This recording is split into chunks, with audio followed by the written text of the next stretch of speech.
Sarasota's circus history was all about the greatest show on earth. Welcome to the greatest show on earth. Today, it's nature that puts on the show. From the gorgeous turquoise waters of Sarasota Bay to the Gulf, in between barrier islands, so much natural beauty to explore. Mangroves, the white sandy beaches of Lido Key and Longboat Key, dining and shopping of St Armands Key, along with the theaters, art, and culture of downtown.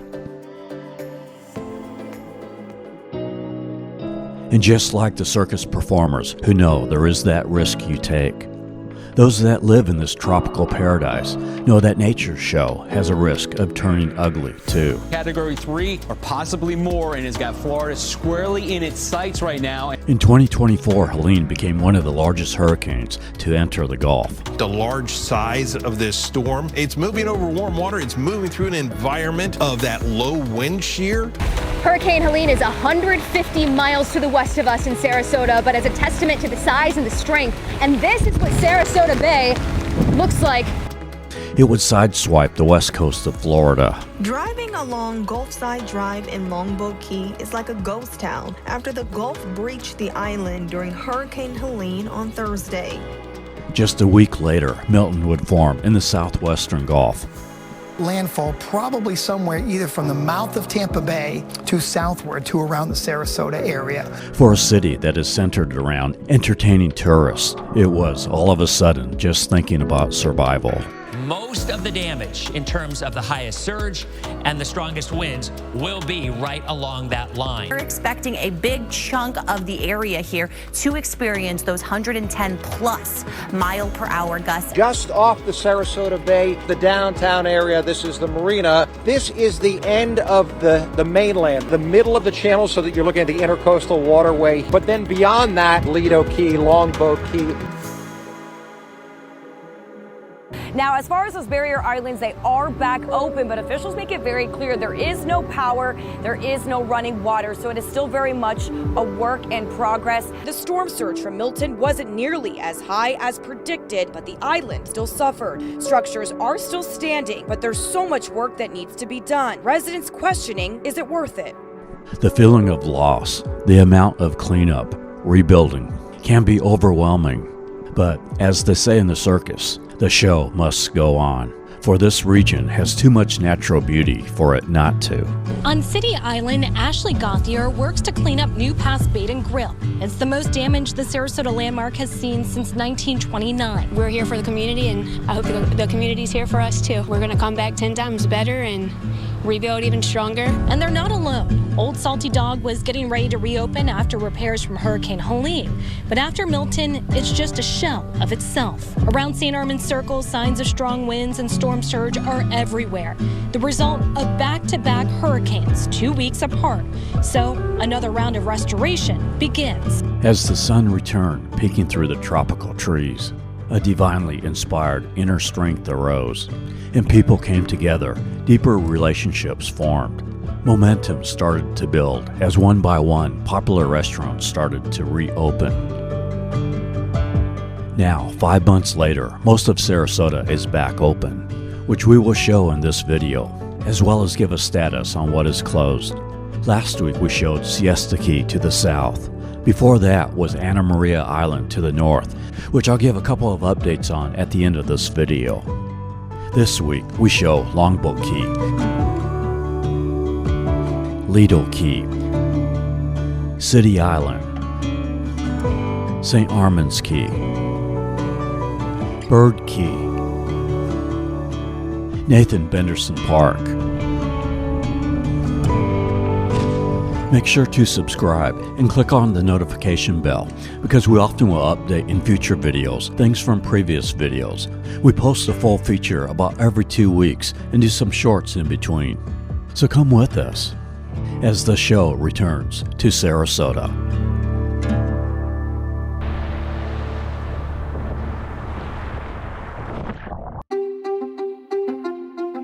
We start on the mainland, then we'll take you to the barrier islands in a little bit. First, the Ringling Museum, which actually has a couple of museums, as well as Mattison, the mansion of John and Mabel Ringling, all set on the gorgeous Bayfront Gardens property. On Mondays, the Museum of Art, the Glass Pavilion, and the Bayfront Gardens are all free to the public. For the rest of the week, if you just want to walk around the grounds, it is only $5. It is a huge property, so be prepared to do some walking. On the grounds is the iconic art museum with the huge courtyard, the bronze statue of King David, a replica of Michelangelo's statue in Italy. The Circus Museum did have some roof damage, but all that is fixed now. It is $30 for adults, $5 for children 6 to 17. Storm surge did flood the basement of Mattison, and 2 boats crashed into the lower terrace, so all that is being repaired. Even before the hurricanes, this building was going to be updated anyways. No word yet on when it will reopen. The hurricanes did pretty much wipe out the Rose Garden, so not as colorful as it normally would be, but Bayfront Gardens is still beautiful, with the impressive banyan trees. These trees were a gift from Harvey Firestone, brought here from the Thomas Edison estate, which we'll see in our Fort Myers video in a couple of months. There is also a nice little playground to keep us kids entertained. Across from the museum is the Oslo Repertory Performing Arts Theater with Broadway shows as well as the Sarasota Ballet. A mile and a half south of the Ringling Museum is the Sarasota Jungle Gardens with bird and animal shows, petting zoos on 10 acres in a jungle forest, one of Florida's original roadside attractions. It is $25 for adults, $14 for children 4 through 12. Moving closer to downtown is Centennial Park and Boat Ramp. This is a dog-friendly waterfront park with a little pier near the Van Wezel Performing Arts Hall, which is where you see rotating musicals and Broadway shows. With this, along with Sarasota's many other theaters, like the Florida Studio Theater, Sarasota is the best city on Florida's west coast for art and culture. In fact, they are now calling it the Cultural Coast.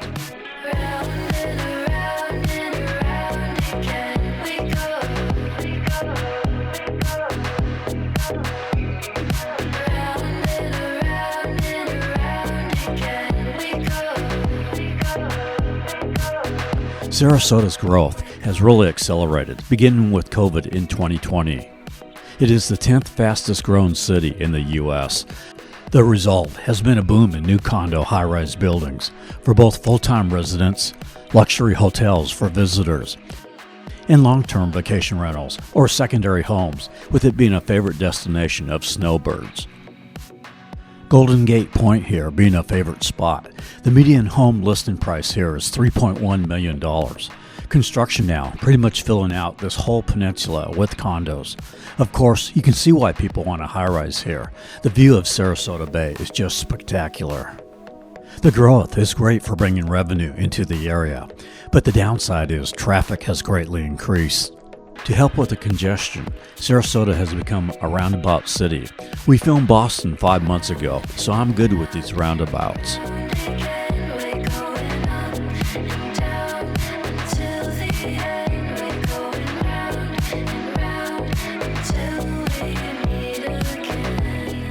I will say, you don't want to be coming back towards the mainland from Longboat Key and St Armands Key anytime from about 3 hours before sunset to sunset, unless you have an hour to kill setting in traffic. There is the Bay Runner trolley that connects the barrier islands with downtown. It is free, and it can use the designated bus lane over the Ringling Bridge, so you can beat a little bit of the traffic. You can download the Bay Runner app. After a day on the barrier islands, you have some really good restaurants for some fine dining in downtown. There's C'est La Vie, has been a popular breakfast restaurant, now open for dinner too. The Rose and Ivy, a Pan-Asian restaurant with steak, sushi, and cocktails. Bevardi Salute, a high-end Italian restaurant with a large wine list, seating on a large patio. Next door, Mattison City Grille, with an American menu, cocktails and live music in a Tiki-inspired setting. And next to that, Patrick's 1481 with burgers and other comfort food. There's Duval's fresh local seafood, and 1592 wood-fired kitchen with Mediterranean dishes. And for something unique and historic, on Fruitville Road, a couple miles from the marina, is Bob's Train, a breakfast and lunch restaurant located in vintage circus train railroad cars. One more attraction before we take you on the water. Just on the other side of the marina is Selby Gardens, one of the most popular attractions in Sarasota, a world-renowned botanical gardens. It got hit pretty hard, but is mostly open now. The boardwalk of the Children's Rainforest Garden, as well as the docks and decks, were damaged pretty good and still being repaired. The glass houses had lost some panels, but those have been fixed. They had started a major renovation in 2021.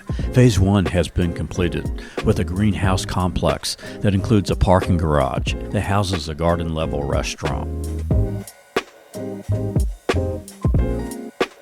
We now head back to the marina, the gorgeous Bayfront Drive lined with palm trees.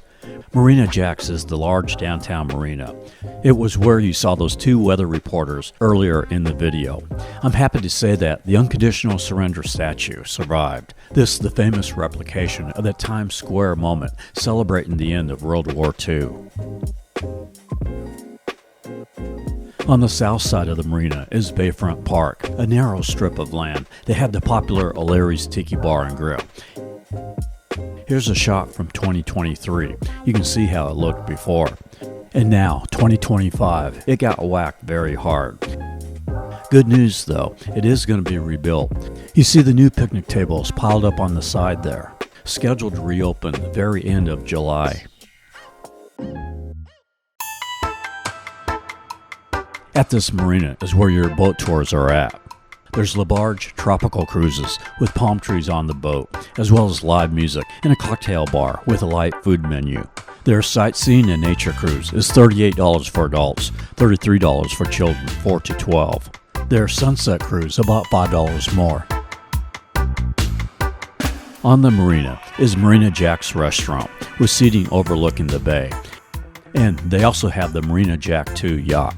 They do 2 cruises a day and sail around Lido and Longboat Key, as well as past the Ringling Bridge to north of Sarasota Bay. They have a buffet with chicken marsala, a full bar on board. It is $57 for adults, $40 for children 4 to 9. 3 and under are free. A sunset cruise is about $25 more, but it has a full dinner with prime rib and grilled salmon. We show a few more of the boat tours, including the Tiki boats, in our previous Sarasota travel guide. Alright, time to head over the bridge to the barrier islands. On the mainland side of the bridge, on the south side, is Hart's Landing. The wraparound road underneath the bridge is damaged and has to be reinforced before they can even start to rebuild the bait shop and the docks, which also got damaged. On the north side of the bridge is the Tony Saprito fishing pier. Several planks popped out during the storm surge, so it is still closed temporarily. The John Ringling Bridge has bike pedestrian paths on both sides of the bridge. Makes for a nice 1.5 mile ride or walk to Bird Key or 2.5 miles to St Armands Key. There's a sailboat there in the bay. Looks like Key Sailing. We showed them in our previous Sarasota video where you can charter a sailboat. Just over the bridge is Bird Key. Most of it is residential and it is home to many celebrities and the rich and famous. Narrated boat tours, like the ones we showed in our Siesta Key video last week, like fun boats, will point out the famous homes and mansions. You can see Siesta Key there in the distance. While much of the key is closed off to the general public, near the causeway are a couple of parks. On the north side of the bridge is Bird Key Park, a pet-friendly park with picnic tables and a kayak launch. Parking here is free. And on the south side of the bridge is the West Ringling Causeway Park. There is a wraparound trail to access this park, but it's temporarily closed. As you head towards St Armands Key, you can still see the effects of the hurricanes. Signs damaged, electrical poles still tilted. For now, we are just going to pass through to Lido Key. Then we'll come back to St Armands Key in the evening after a day at the beach, being that is what most people do. Wanted to point out, since some of you had asked, the statues did survive. You can see St Armands Circle in relation to Lido Key. I mean, it's pretty much walking distance. We'll drive to the south part of the key and then also come back to the main beach here. But wanted to point out, parking gets filled up early. I came at 11 a.m. on a weekday and the lot was full. Was able to find a spot on the road, but I got lucky. So plan to come early if it's a sunny day. The very south end of the Key is Ted Sperling Park at South Lido Beach and is still closed as of late February. Let me know in the comments below if you have any updates. Note, when searching online, AI will often confuse the main beach with this beach. When searching, use the exact words, Ted Sperling Park at South Lido Beach, which should bring you to the Sarasota County Parks and Recreation page to get the correct info. In the middle part of the Key is where your kayak tours are at Ted Sperling Nature Park, and this is open. There's lots of mangrove tunnels here, as well as the turquoise waters of the bay. In our previous Sarasota travel guide, we rented a kayak with Liquid Blue Outfitters. This part of the island got slammed during the hurricanes. You see the Sandcastle Hotel here. It's probably going to be several months before they reopen. Also wanted to mention while I was editing this video, they did have a bad case of red tide. It was bad for a couple of days, but was improving as I am posting this. I think it's mostly cleared up now. I'll put a link to the Florida Fish and Wildlife red tide status page in the description below. It's always good to keep an eye out for. The main Lido Public Beach, one of the most popular beaches of Florida's west coast, especially with its proximity to the shopping of St Armands Key.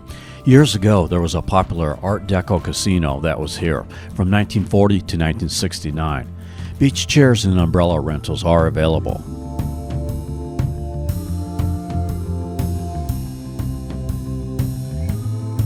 The Lido Beach Resort next to the public beach with a large pool deck overlooking the Gulf. I'm going to hop on a bike to show you some of the facilities. By the way, I'm using a Kurgle dog backpack for Bailey. It's the best, it's durable, and allows you to bring a dog to places where you otherwise might not be able to. I'll put a product link in the video and in the description below. Lido Beach has some great modern facilities, including a lap pool here, open Wednesdays through Sundays for a very reasonable $4 for adults, $2 for youth or seniors over 55. You can also pick up lobster rolls at the Lido Island Grille here, a pretty decent menu, much better than your typical concession stands. And next door, they have Yoder's Ice Cream. You ask, what's Yoder's? Well, Sarasota has a very beloved Amish and Mennonite community in the Pinecraft area, and they have a restaurant with a gift shop, fresh market, and bakery. Their pumpkin bread is the best. Also a coffee shop coming soon.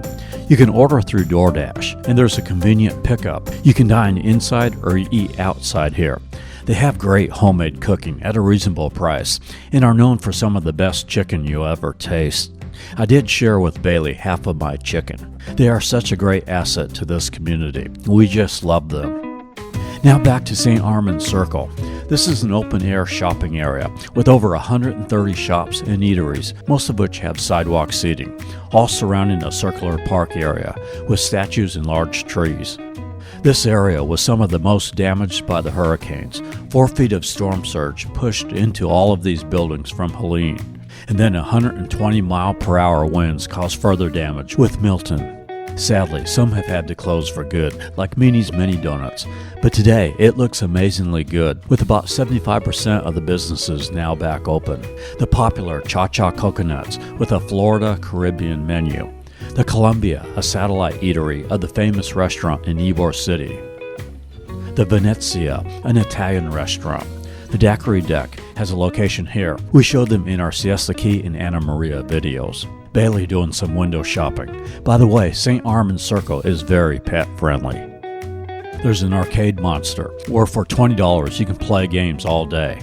The Crab and Fin here had over $500,000 in damages, but they are now back open. 15 South, another Italian restaurant.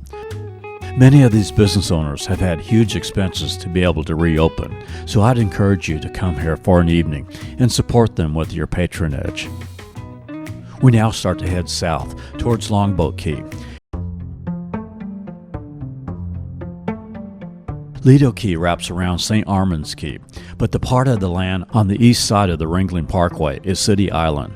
This is where the Moat Marine Aquarium is at. Here you can take a 2-hour sea life encounter cruise to see manatees and dolphins and learn about the ecology of the area. It is $39 for adults and $31 for children 3 to 12.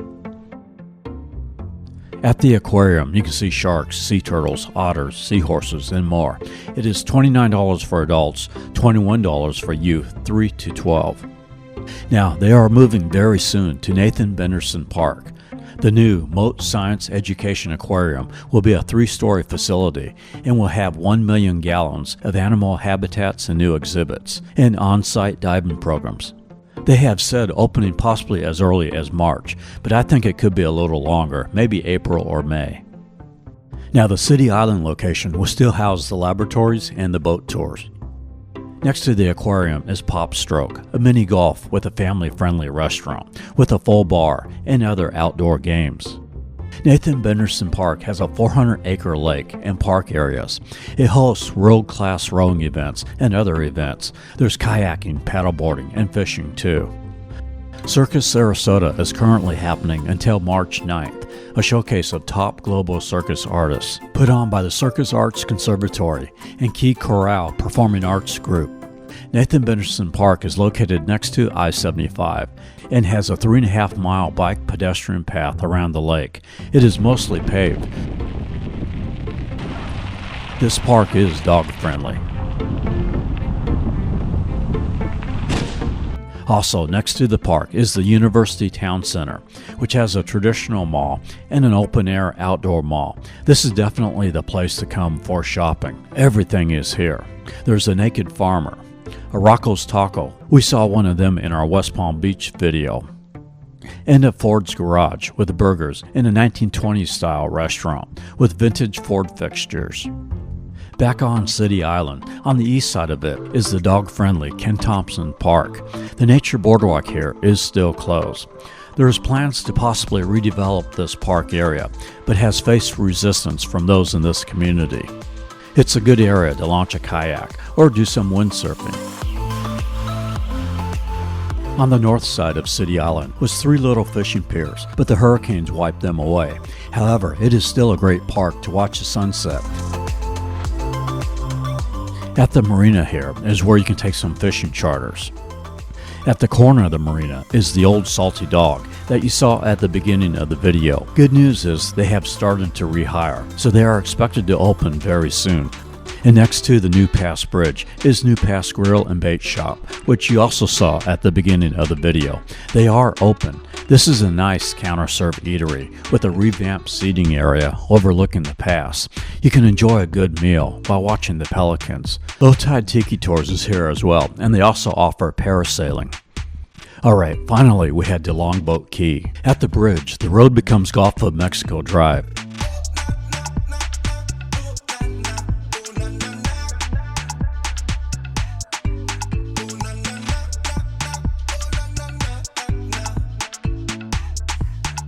On the northwest side of the bridge is Overlook Park, and next to that is the Chart House, a seafood restaurant with an open-air deck overlooking the pass. It is all part of the Links on Longboat Golf Course. This is one of 2 18-hole PGA-approved courses on the Key. The other one being Harborside Course, 4 miles to the north. Both have driving ranges. The Longboat Key Bike Trail, which runs along the Gulf of Mexico Drive, goes for 9.5 miles. Near the Harborside Golf Club is a Publix grocery store.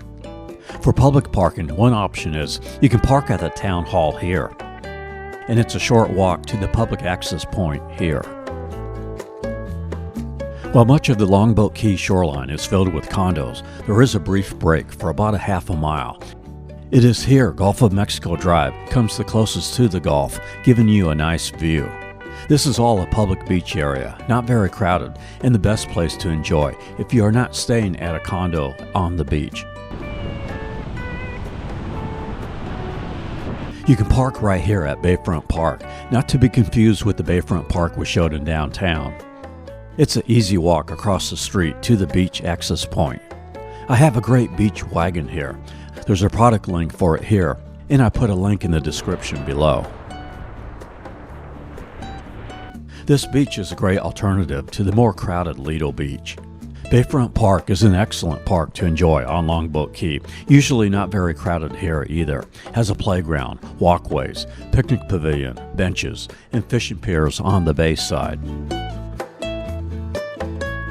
There's also tennis courts, basketball and shuffleboard courts, and you can rent kayaks and paddleboards from Happy Paddler Kayak Tours and Eagle Ventures.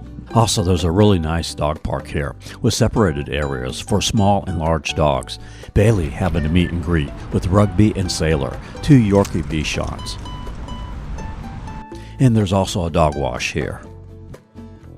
A quarter of a mile north of Bayfront Park is the Sea Club 1 Beach Resort Motel. This is one of your lesser expensive options for lodging on the beach. They have 1 and 2 bedroom villas, very convenient in that you can park right next to your room. You can book on Expedia or Hotels.com. Dogs are not allowed here, but another mile north is the Zota Beach Resort, and they are pet friendly with a $75 per night pet fee. They have a large pool deck where you can enjoy handcrafted cocktails in a poolside bungalow. There is a bamboo bungalow deep in the jungle, don't you know, where all the people can go to the sweet sound of calypso. We now come to the north end of Longboat Key, to one of the area's highest rated eateries, in an early 1900s beach house, the Mar Vista Dockside Restaurant. They have locally sourced Southern-style seafood with dining right on the beach. There's sure thing Tiki cruises out of Anna Maria Island. Now leave your woe and the world you know behind you at the door. Step inside to take a ride like you've never rode before. Anna Maria Island is just over the bridge, which we did a video of a month ago. But in that month's time, there's been some updates I wanted to share. Good news, the Coquina Beach Cafe is now fully open. Also, they have opened a little section of Cortez Beach, near the northernmost of the 3 piers. The south part of Coquina Beach is still closed, but will be opening back up soon. Also wanted to share from our Treasure Island video 2 months ago. The popular Ricky T's is opening up February 28th. Also, the 2025 TripAdvisor's top U.S. beaches came out this week and wanted to congratulate Sarasota's Siesta Key, which topped the list as the best beach in the U.S. Also, Clearwater Beach came in at number 6. We have not done an update video for Clearwater Beach because everything is pretty much open there, with the exception of Pier 60. In a month, we'll be continuing our West Coast update videos, going south to Venice, Minnesota, and Inglewood, some of the most damaged areas from the hurricanes. And after that, Fort Myers, Sanibel, and Captiva Islands. Next, we are heading to the East Coast, to the Florida-Georgia border, to Amelia Island and Fernandina Beach. Then late March will be Tampa 2025, featuring Gasparilla, the Savannah Bananas. Also, doing new videos of the Florida Keys and Key West in the fall.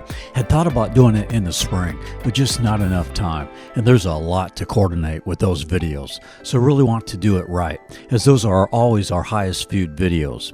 In regards to Sarasota, I'd like this video to be a resource on what is happening. So please share your experiences as well as updates about the area or comments on things you would like to see in future videos. You'll want to subscribe and hit the notification bell as we do updates in future videos about all these areas. Posting a full feature every 2 to 3 weeks with shorts in between. I try not to hassle you too much. I do appreciate your support with comments, super chats, and channel memberships as it helps to cover the cost of travel expenses. We are Tampa Aerial Media. We film travel videos across the USA. For stock footage, or if you'd like to hire us to film your city, region, or travel-related business, contact me at info@tampaaerialmedia.com. From Sarasota, I wish blessings to you wherever you may be. See you next week on Florida's East Coast.